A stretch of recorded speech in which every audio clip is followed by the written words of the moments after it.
The recipients of the 2010 National Medal of Science.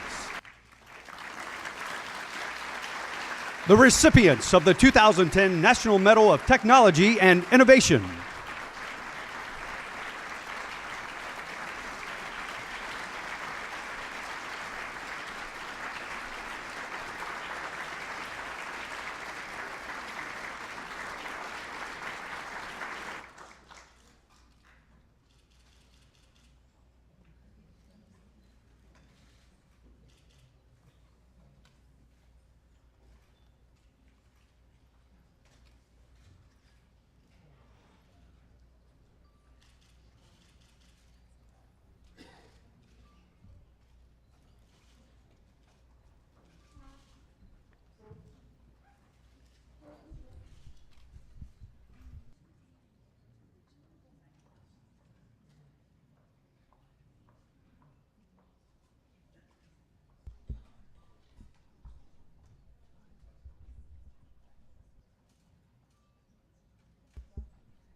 Ladies and gentlemen, the President of the United States.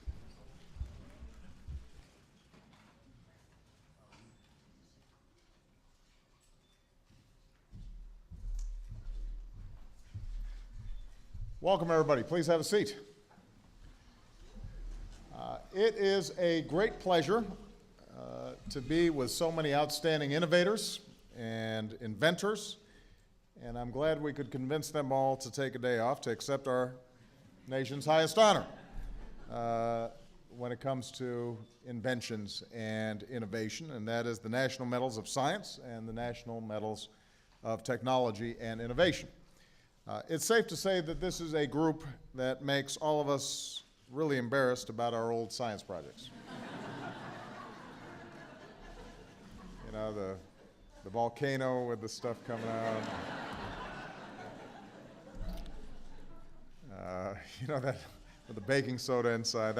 Apparently that was not a cutting-edge achievement, even though our parents told us it was really terrific.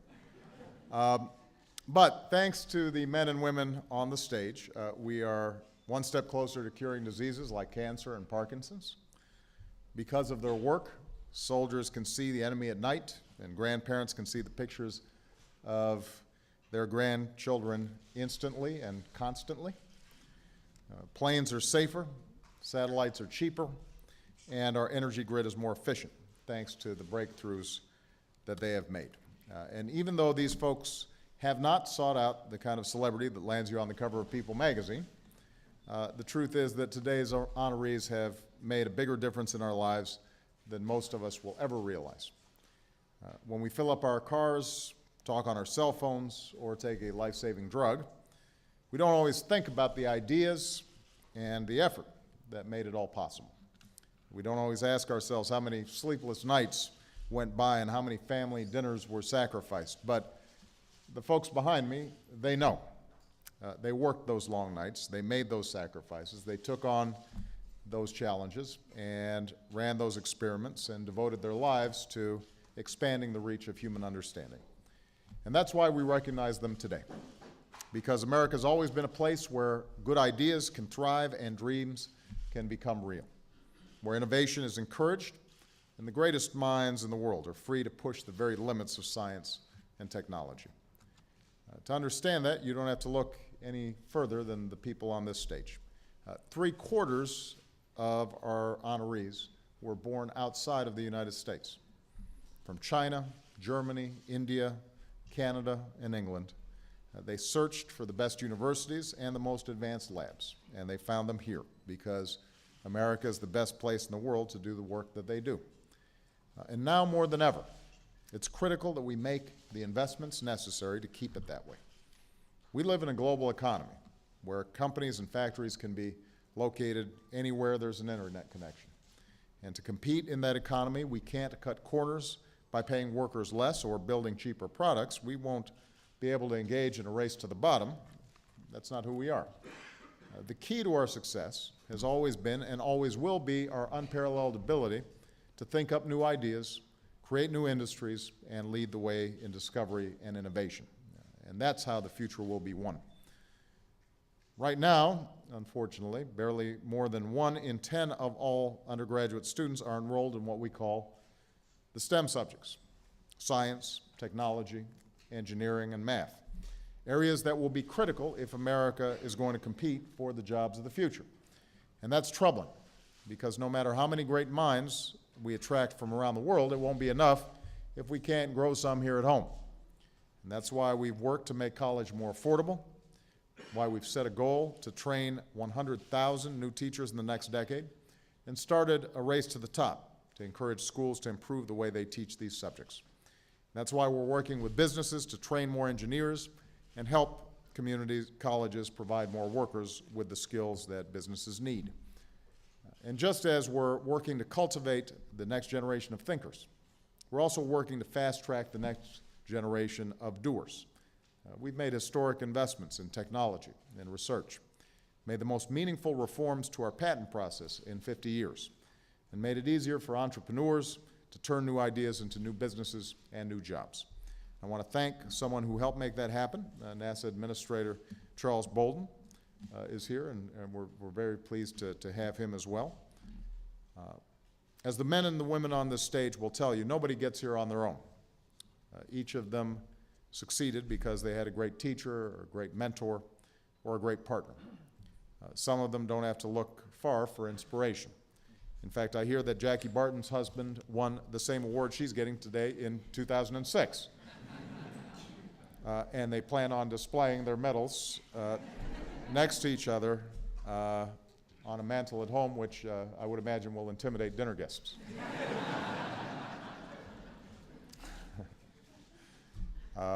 And just as each of today's honorees has had someone in their lives who lit a spark or kept that spark burning, they've paid it back by inspiring somebody else. When Peter Steng won this award, he made sure to thank the 100 postdoctoral and PhD students he's mentored over the years because, as he said, this recognizes their work as well. When Jay Baulinga first got interested in physics by picking up a book at the local bookstore, he remembered that, and he now tells his students to go beyond the curriculum and come up with ideas of their own. When Richard Tapia remembers what it's like growing up as a son of Mexican immigrants, and the first one in his family to go to college. Today he's a world-class mathematician, but he, because of those memories, helps more young people, especially women and minorities, to get involved in math and in science. And in the end, that's what this today is all about. One of the best ways we can inspire more young people to think big, dream big dreams, is by honoring the people who already do. Folks who are smart and aren't afraid to show it, but also folks who've taken that brilliance and gone out and changed the world. Because that next generation is already coming. They're already knocking on the door. A couple of weeks ago, I got a chance to meet the winners of the Google Science Fair. I want to point out that all 3 of them were girls, and they had beat out, right? They had beat out 10,000 other applicants from over 90 countries. So I had them over the Oval Office, and they explained their projects to me, and I pretended that I understood. One of the winners, Shri Bose, did her first experiment in 2nd grade by trying to turn spinach blue. In 4th grade, she built a remote-controlled garbage can. And for this science fair, at the age of 17, she discovered a promising new way to improve treatment for ovarian cancer at 17. And she also told me very matter-of-factly that she'll be going to medical school and getting a doctorate, and I suspect she will do so. She did not lack confidence. And it's young people like Shri, but also the people on this stage who make me incredibly hopeful about the future. Even at a time of great uncertainty, their stories remind us that there's still discoveries waiting to be made and unlimited potential waiting to be tapped. All we have to do is encourage it and support it. So I want to congratulate today's honorees for their extraordinary and inspiring work. We could not be prouder of all of you.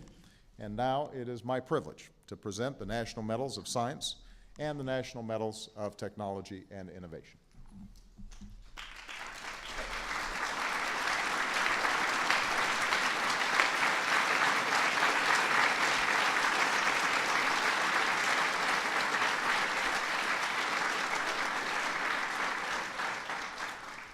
Jacqueline K. Barton.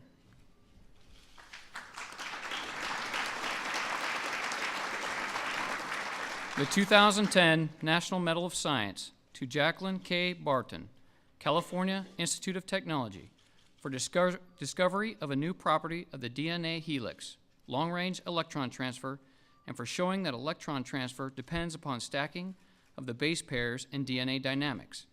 Her experiments reveal a strategy for how DNA repair proteins locate DNA lesions and demonstrate a biological role for DNA-mediated charge transfer.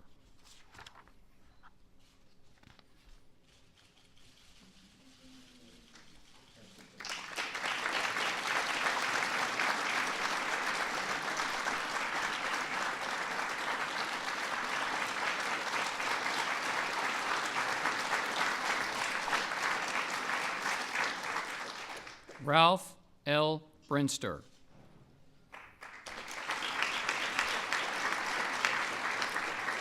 The 2010 National Medal of Science to Ralph L. Brinster, University of Pennsylvania, for his fundamental contributions to the development and use of transgenic mice. His research has provided experimental foundations and inspiration for broad progress in germline genetic modification in a range of species, which has generated a revolution in biology, medicine, and agriculture.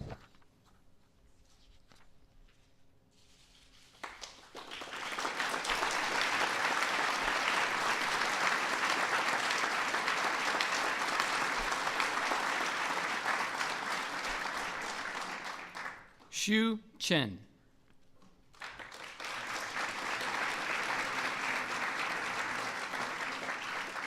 The 2010 National Medal of Science to Xu Chen, University of California, San Diego, for pioneering work in cardiovascular physiology and bioengineering, which has had tremendous impact in the fields of microcirculation, blood rheology, and mechanotransduction in human health and disease.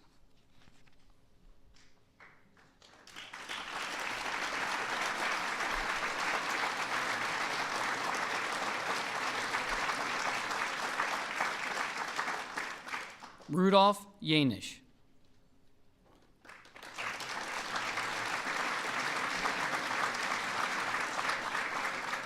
The 2010 National Medal of Science to Rudolf Janisch, Whitehead Institute for Biomedical Research and Massachusetts Institute of Technology, for improving our understanding of epigenetic regulation of gene expression, the biological mechanisms that affect how genetic information is variably expressed. His work has led to major advances in our understanding of mammalian cloning and embryonic stem cells.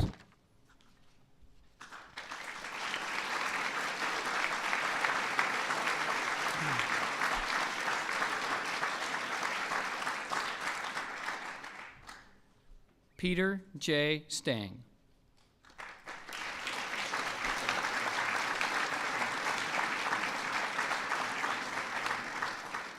The 2010 National Medal of Science to Peter J. Stang, University of Utah, for his creative contributions to the development of organic supramolecular chemistry and for his outstanding and unique record of public service.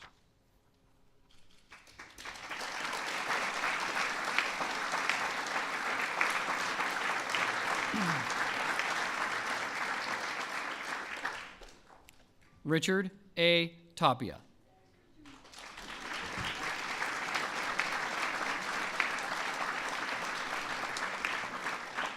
The 2010 National Medal of Science to Richard A. Tapia, Rice University, for his pioneering and fundamental contributions in optimization theory and numerical analysis, and for his dedication and sustained efforts in fostering diversity and excellence in mathematics and science education.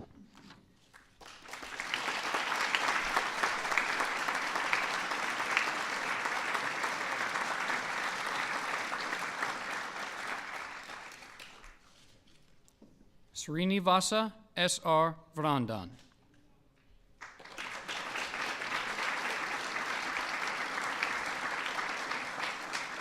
The 2010 National Medal of Science to Srinivasa S.R. Vrandan, New York University, for his work in probability theory, especially his work on large deviations from expected random behavior, which has revolutionized this field of study during the second half of the 20th century and become a cornerstone of both pure and applied probability. The mathematical insights he developed have been applied in diverse fields, including quantum field theory, population dynamics, finance, econometrics, and traffic engineering.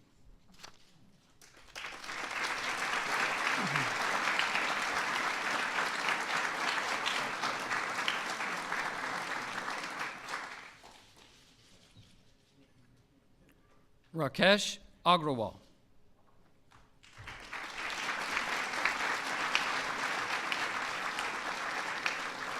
The 2010 National Medal of Technology and Innovation to Rakesh Agrawal, Purdue University, for an extraordinary record of innovations in improving the energy efficiency and reducing the cost of gas liquefaction and separation. These innovations have had significant positive impacts on electronic device manufacturing, liquefied gas production, and the supply of industrial gases for diverse industries.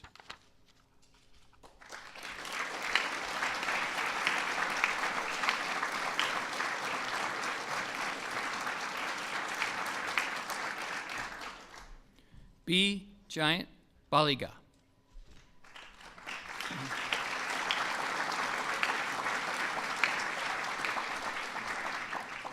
The 2010 National Medal of Technology and Innovation to B. Giant Baliga, North Carolina State University, for development and commercialization of the insulated gate bipolar transistor and other power semiconductor devices that are extensively used in transportation, lighting, medicine, defense, and renewable energy generation systems.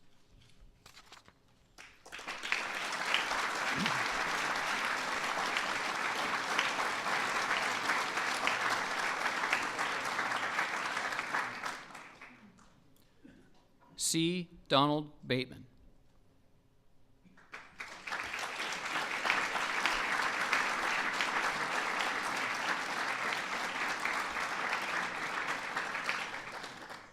The 2010 National Medal of Technology and Innovation to C. Donald Bateman, Honeywell, for developing and championing critical flight safety sensors now used by aircraft worldwide, including ground proximity warning systems and wind shear detection systems.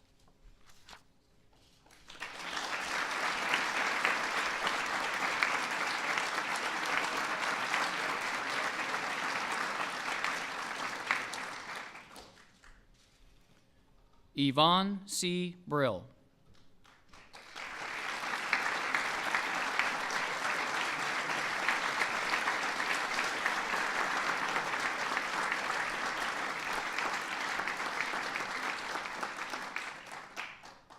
The 2010 National Medal of Technology and Innovation to Yvonne C. Brill, RCA Astro Electronics, for innovation in rocket propulsion systems and geosynchronous and low Earth orbit communication satellites, which greatly improve the effectiveness of space propulsion systems.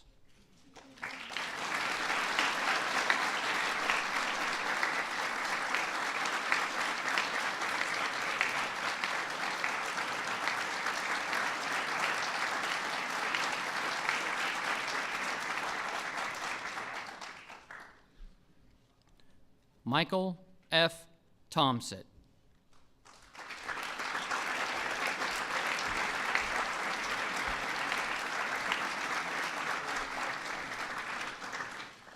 The 2010 National Medal of Technology and Innovation to Michael F. Tomsit, Theramanager, for pioneering work in materials and electronic technologies, including the design and development of the first charge-coupled device imagers.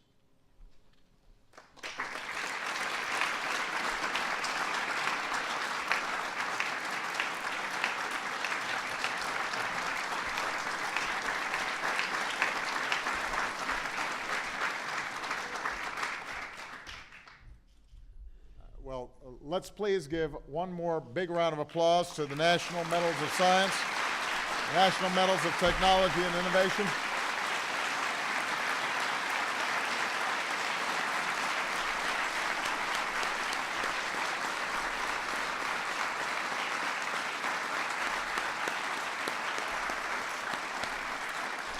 We are very proud of them, and I hope all the young people who are either watching or who are here today take inspiration from the extraordinary work that they do.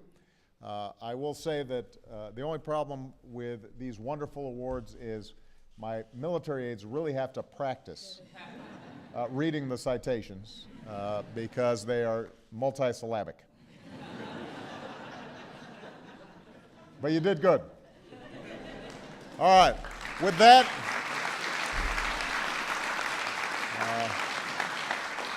I hope everybody enjoys this wonderful celebration and reception. And again, thank you so much for helping to make the world a better place. Thank you, everybody.